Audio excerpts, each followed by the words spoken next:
अभय और अभिषेक की दोस्ती की कहानी।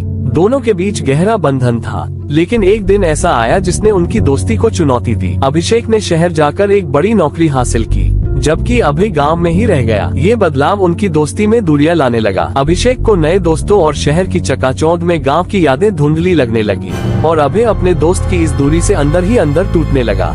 वक्त बीतता गया। एक दिन गांव में खबर आई कि अभय का एक्सीडेंट हो गया है और उसकी हालत बहुत गंभीर है। अभिषेक जब ये खबर सुना तो जैसे उसके पैरों तले जमीन खिसक गई। उसे अपनी गलती का एहसास हुआ। बिना वक्त गंवाए वो सीधे गांव पहुंचा, लेकिन तब तक बहुत देर हो चुकी थी। अभय कोमा में था।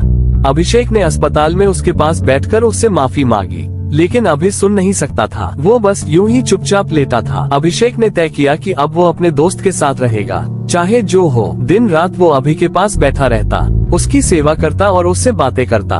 फिर एक दिन जब अभिषेक थक कर सो रहा था, उसे महसूस हुआ कि किसी ने उसका हाथ पकड़ रखा है। उसने आंखें खोली तो देखा कि अभय जाग चुका है। उसकी आंखों में आंसू थे और हल्की मुस्कान उसके चेहरे पर। अभय ने धीमी आवाज में कहा, तू वापस आ गया? अभिषेक की आंखों में भी आंसू थे। उसने अभय का हाथ कसकर पकड़ा और कहा, मुझे माफ कर दे दोस्त, मैं कभी तुझे भूल नहीं पाया। अभय ने हल्की मुस्कान के साथ कहा, दोस्ती में माफी की जरूरत नहीं होती, तू आ गया, बस यही काफी है। दोनों की आंखों में आंसू थे, लेकिन उनके दिलों में अब कोई दूरी नहीं थी। इस तरह उनकी दोस्ती ने एक नई शुरुआत की, जो अब और भी गहरी और मजबूत थी।